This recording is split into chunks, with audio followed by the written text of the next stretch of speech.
Hello and welcome to the Sports Lounge. I'm Nathan Stack, and we have a great show for you today. We are going to be recapping the first week of the NCAA Tournament, as well as preview the Sweet 16 coming up this Thursday, and also we'll be recapping the Summit League and how they did in both the men's and women's tournament last week. And with that, welcome to the Sports Lounge. I'm Nathan Stacken, alongside Travis and Drew and Charlie. Drew and Charlie, you were both gone last week, so it's nice to have you guys back in. Oh, thank you so much. It's a joy that we're back here now. I'm proud to be here. I hope you aren't too rusty at all now, having not been here a week. So let's begin with the NCAA tournament.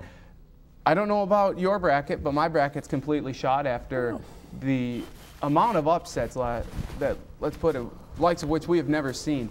How about Morehead State beating Louisville in the first round? Richmond, a 12 seed, defeating Vanderbilt, a 5. And then in the second round, Florida State, a 10 seed, defeating Notre Dame, a 2 seed, as well as likes of VCU upsetting Purdue, and on and on and on. Great finishes. So just want to get your reaction. How do you think the first week of the men's NCAA tournament went? As always, I enjoy it. I think it's lived up to the hype. Very exciting. A lot of close games again. For me, the West region, I've got perfect. But beyond that, that's it. The Southeast, the right side of the bracket's very messy. Left side's very good. But with the upsets, there's always going to be upsets, and it's always nice to see who they are. And this year, it's VCU and Richmond and Florida State. And I think it's gonna. I like to see the upsets and see these teams in the Sweet 16. Yeah, it's been a great first week, and I would echo those sentiments of Travis. As far as those Cinderella-type stories go, the one I wasn't expecting was Virginia Commonwealth. Not only are they winning, but they're winning convincingly. That win over Purdue last night was just a slaughter. I mean, Purdue was out of it, had no answer. That's a really interesting team to watch from here on out. But the team I actually am most excited to watch the rest of the way is actually BYU. I think that the story there, with losing Davies, their second best player basically, and then to have a player like Jimmer Fredette, who's fun to watch, charismatic, great player. BYU is the team I'm like watching the rest of this tournament. That matchup against Florida, I think is going to be great. But yeah, it's a great tournament so far, like usual. Yeah, I think this has been one of the best years in the last 3 or 4 years, just in terms of the upsets and the surprising outcomes. And it's just been really good basketball in general. I mean, they've all been really entertaining games. And like Drew said, I'm excited to see BYU play. Fredette might be the best player in the country, but they go as far as he takes him. If he has an off game, it'll be tough to win. So we'll see if he can keep putting up these phenomenal games, I guess. So who do you think has been the biggest surprise through the first weekend? It either could be VCU or Richmond, the 11 and the 12 seed moving on. It could be Marquette, the last team in the Big East that moved on. They are the 11 seed. They beat Syracuse on Sunday. Or it could be BYU in their performance, because a lot of people did not think that BYU would be this good and beat Gonzaga or St. John's, whichever one of the two they would face. They ended up facing Gonzaga, but no one thought they'd beat the Zags by 22. I'll go with Marquette, because I didn't have them winning a game. I really didn't think they should even be in the tournament at 20-14. But they dominated Xavier, shut them down, and stuck with Syracuse long enough to pull it out in the end. So, and they got Carolina coming up next. That's going to be probably their toughest game yet. Awfully interesting that the 11th place team in the Big East is still in it. Yeah. And virtually nobody else is. My surprise is Pitt to lose in that second round. You're on the other side with the bad surprise. Now Pitt's track record in the recent years shows they kind of underperform come tournament time, come March. They're kind of, Mr. Regular Season. I thought they were better this year.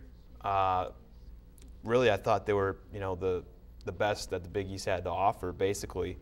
And then for them to lose the way they did to Butler, the fashion in which they lost last second there in a completely boneheaded play. I don't understand Pitt. Something needs to change there, because they continually underperform in March. I think part of the reason is they got a lot of veteran players. You don't see a lot of one-and-dones at Pitt. You see a lot of guys that aren't good. You know, we had DeJuan Blair. You know, he's done decent in the NBA. Gibbs, you mentioned him last week. You got a lot of nice, solid players. You don't have that superstar from Pitt that can, like a Kemba Walker from UConn.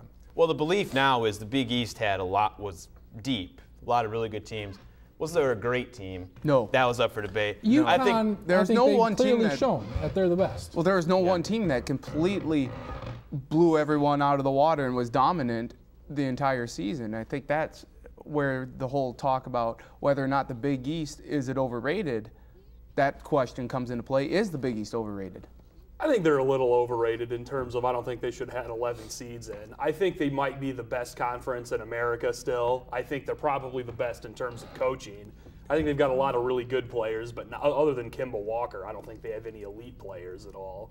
And I think that you just you get into March, and then they're playing teams that, you know, they're the third or fourth, fifth best team in the Big East, and they're playing mid-major teams that they're not dramatically better than talent-wise. And, you know, you get in a one-game scenario, and, you know, anything can happen. I have something to add, and I want this to be made loud and clear. If we could have the camera on me, which camera do I look at? The one in the middle here? Yeah, that this one over here. Yeah. All right.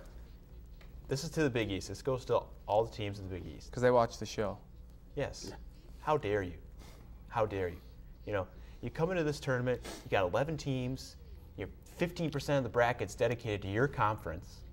Everyone says you're the best in the country, and now you have 2 teams left still in the tournament? 2? And one of them was in 11th place at the regular season?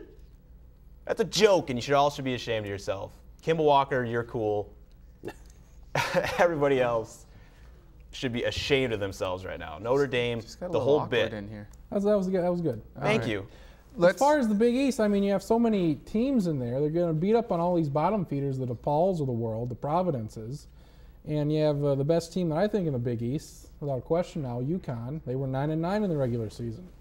Yeah. He's got a 500 record. I mean, if this was like a normal league where there's 10, 12 teams, you're not going to have 10, 11 teams in And the I could be wrong, but if I remember right, aren't the only 2 Big East teams left the 2 teams that played other Big East teams in the second round anyway? So one of them had to go either way. Yep.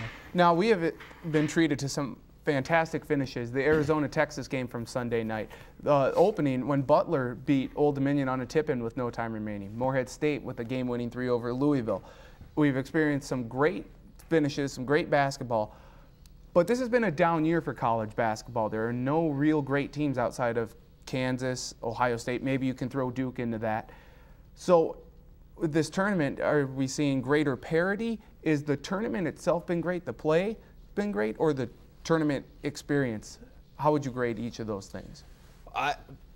Just to chime in on the quality of play, I'm not going to be one of those elitist basketball snobs who's going to say, I don't like watching that. I think it's been fine. Quality of basketball isn't very good. NBA, but that's all true. But at the same time, with although the quality of play I think is fine, the fact the competitiveness and the parity that you alluded to are really what kind of make it such an event and so watchable. The notion that the quality of play has been, I would say the quality of play has been so at times, and at times actually even worse. The thing that comes to mind with me was with Pitt, Butler, at the end of that ball game with all of those poor decisions. You should watch North Carolina game yesterday. We will have that. We will have more on that in the next segment. We'll be talking about some of the controversial calls. So boneheaded. Yeah. There's been boneheaded plays in a few games that are just like, what, have you played basketball before? That kind of thing. Overall, though, it's been good basketball. Wouldn't you agree? Oh yeah.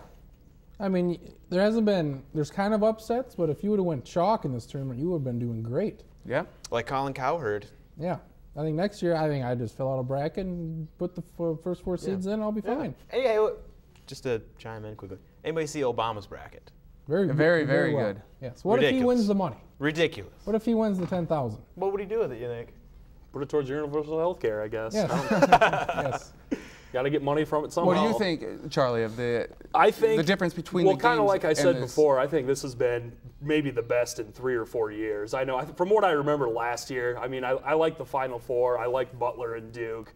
But other than that, I didn't think it was great. 2 years ago, North Carolina was like the best team in 5 or 6 years and just destroyed everybody. I mean, it's neat seeing a dominant team, but it wasn't all that entertaining. And I just think it's been, you know, the play's kind of down. There's some boneheaded decisions. And I think it's bad, but at the same time, it makes it entertaining, too. And you get stuff to remember. But then, I think in terms of grading the overall teams and the number of great teams, I think the overall level is down. But in terms of the tournament this year, it is possibly the greatest that we have seen in quite some time. I would give the tournament a solid A, just based on the number of great games, fantastic finishes, and upsets that we've seen this year. I really think this has been one of the better years. I would give it an A+. Yay for you. Okay. For some reason, last year really did it for me. Something about last year's tournament. I thought that was the greatest one. Well, maybe Butler playing in Indianapolis. But that was part of it, but they it. had that great Xavier-Kansas State game, which I just thought was the greatest game ever played. Oh, That was Kansas, good. Northern Iowa. Just Yeah, what a Kansas, delight. Well, that Northern wrecked a lot Iowa, of I Yeah. did enjoy. I did enjoy watching Rock Chalk for Oakman. Okay. Yes. Well, when we return to the Sports Lounge, we will be going into some of the more controversial calls. Drew alluded to the Pitt and Butler game. We'll also talk about the ref's decision in the UNC Washington game. When we return, you're watching the Can I Sports tweet Lounge. while I'm up here? Yes.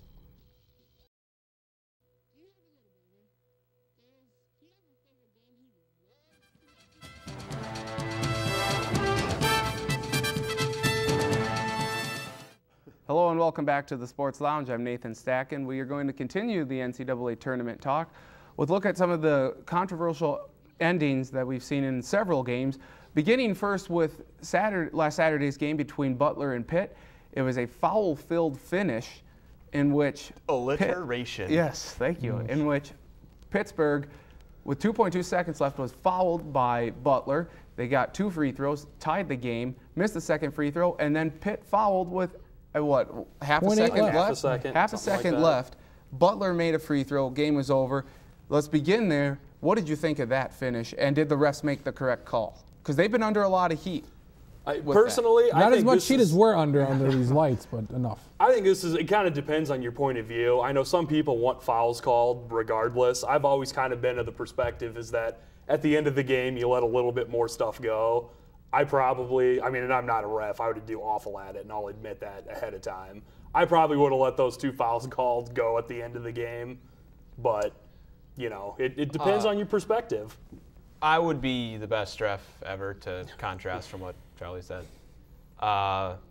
Initially, I was like, why would they call? I've never seen a foul called like in that situation. It typically goes against the philosophy that refs seem to have, where at the end of the game, swallow the whistle. yeah, you let them play, and then it's just kind of inconsistent with how they usually ref end of ball games, and so I was a little mad over that, and then I got to thinking, that's just a really boneheaded play for the Pitt player to do. I mean, you're going to try to, what was he trying to do there? So Snatch are it you away? agreeing with the call against Shelvin Mack of Butler? Well, the Butler and guy, too. They were both boneheaded plays. Oh, yeah. I forgot They were about both Shelvin fouls. Mack. We can agree that they were Yeah. fouls. There was contact. And whose fault is that? Because immediately It's the after players. that game, I went on Facebook and I said, what about what was Pittsburgh thinking? That's not Nazir Robinson. That's the player who committed the foul. I don't know if that's necessarily more his fault than the coaches or the players for saying, hey, if we miss this free throw, don't go after it because there's not enough time to get a good shot off. Well, they could have got a tip in again because that was in one game there was a chance for a tip in there at the end. Right. Memphis and Arizona. But that's correct, defensively, if Butler's going to be in a better position to get that rebound. But how does you don't- Butler even get in that position to get the rebound? Yeah. When Pittsburgh's shooting free throws, how does that even happen? Yeah. Because, it's just 2 boneheaded plays that the refs. So you agree that the refs made the correct call? I do, but I'm not so sure that the foul that Matt Howard had, or that was on, when he got the rebound, was not a little bit of a makeup call for the call on Shelvin Mack. To begin with. that could be argued. That's definitely. kind of what I was thinking happened, is that they weren't overly happy with the first call. One of them wasn't, and was giving a makeup call at the end there. That's an excruciating way to lose Oh, a yeah. basketball Yeah, that's game, terrible. possibly the worst way ever for Pitt. And that has never made any sense to me, refs making up one bad call with another bad call. Because you just have 2 bad calls. Instead of having 2 one bad calls equals 1 good call. 2 bad Is calls. that how the math works? they're equals 2 bad negating calls. it Equals a between positive. each team. Unreal. So Let's screw this team, and to make up for it, we'll screw you as well, so you're both pissed at us. Quick story. Great for us. Saw this